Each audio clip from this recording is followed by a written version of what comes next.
pernah kebayang nggak sih gimana caranya sebuah negara itu membangun ekonominya dari nol? Benar-benar dari puing-puing. Hari ini kita bakal bedah cerita luar biasa soal perjalanan ekonomi Indonesia.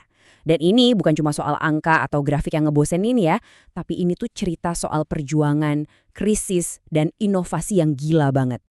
Nah, biar gampang bayanginnya, anggap aja kita lagi ngebangun sebuah rumah raksasa. Tapi rumah ini didirikannya pas lagi darurat banget, fondasinya goyang, plus udah dibebani utang dari awal. Dan renovasinya nggak pernah berhenti sampai sekarang. Nah, analogi rumah inilah yang bakal jadi pemandu kita. Oke, kita mulai dari babak pertama, meletakkan fondasinya.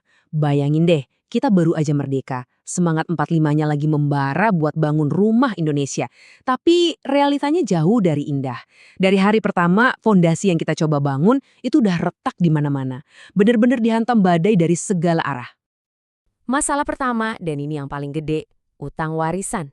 Jadi kita itu nggak mulai dari nol, kita mulainya dari minus. Coba bayangin, belum juga sempat pasang satu bata, kita udah nanggung KPR raksasa sebesar 1,13 miliar dolar dari pemerintah kolonial. Ini beban yang berat banget. Dan situasinya beneran kacau balau. Udah utangnya segunung, kita ini kayak lagi bangun rumah di tengah badai topan. Harga bahan bangunan melambung gila-gilaan karena hiperinflasi, jalur suplai material diputus total sama blokade laut, dan brankas negara kosong melompong, nggak ada duit sama sekali. Nah, karena situasinya darurat banget, solusinya juga harus super drastis. Muncullah kebijakan yang terkenal ini, Gunting Syafruddin. Ini benar-benar kayak operasi bedah keuangan. Uang kertas itu secara harfiah digunting jadi dua.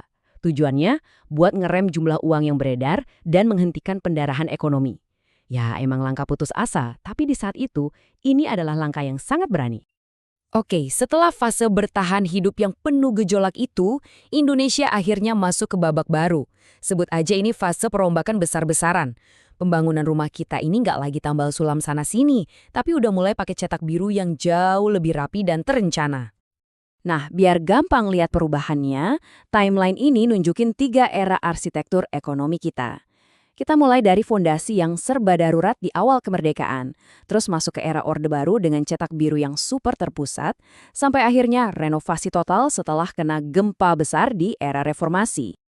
Dan inilah dia cetak biru utamanya, Pelita, atau Pembangunan 5 tahun. Program inilah yang ngasih arah yang jelas setelah bertahun-tahun penuh kekacauan. Tujuannya, simpel tapi ambisius, bangun rumah ini secara bertahap. Lantai per lantai dengan fokus utama pada stabilitas. Pokoknya semuanya harus stabil dulu. Jadi pembangunannya kelihatan lancar, stabil, semuanya sesuai rencana. Tapi kemudian sebuah gempa finansial yang dahsyat mengguncang seluruh Asia di tahun 97. Dan getarannya itu benar-benar merontokkan semua struktur ekonomi yang udah capek-capek dibangun, hancur sampai ke fondasi-fondasinya. Dan kalau mau lihat pusat gempanya, lihat aja angka ini. Nilai rupiah kita anjlok parah, dari sekitar 2.500-an jadi 15.000 per dolar. Coba deh bayangin, dalam sekejap mata, nilai tabungan, nilai aset kita semua itu kayak menguap gitu aja. Nah, separah itulah kerusakan struktural yang disebabkan gempa finansial ini. Gempa ini jelas maksa adanya perubahan total dalam cara ngelola rumah. Kalau di zaman Orde Baru, ibaratnya ada satu arsitek utama yang nentuin segalanya dari atas. Nah, era reformasi mengubah total semua itu. Kekuasaan disebar, otonomi diberikan ke setiap ruangan alias daerah, biar mereka bisa ngatur urusannya sendiri. Oke, kita udah puas nih lihat-lihat bagian dalam rumahnya. Sekarang gimana kalau kita buka jendela lebar-lebar dan lihat keluar? Gimana sih rumah Indonesia ini bergaul sama tetangga-tetangganya di panggung dunia? Sebetulnya konsepnya simpel banget. Ini tuh kayak jalan dua arah. Kita buka pintu buat jual barang-barang kita keluar, itu namanya ekspor, buat dapetin mata uang asing. Nah, uang asingnya itu kita pakai buat buka jendela dan beli barang-barang yang kita butuhin dari mereka. Itu namanya impor. Gampang kan? Dan yang penting buat diingat, rumah kita ini bukan rumah yang terisolasi di tengah hutan loh. Justru sebaliknya. Indonesia ini tetangga yang super aktif dan punya pengaruh. Kita ikut mendirikan organisasi-organisasi ekonomi penting, dan suara kita juga selalu didengerin di meja perundingan global. Oke, sekarang kita masuk lagi ke dalam rumah. Karena seringkali tantangan terbesar itu bukan soal bangun temboknya, Tapi, gimana cara ngelola keluarga super besar yang tinggal di dalamnya? Yap, kita ngomongin soal dinamika kependudukan. Dan pertama-tama kita harus sadar soal skalanya. Rumah kita ini rame banget, super rame. Sebagai negara dengan populasi terbesar keempat di dunia, ngurusin rumah tangga segede ini tuh udah jadi tantangan yang luar biasa.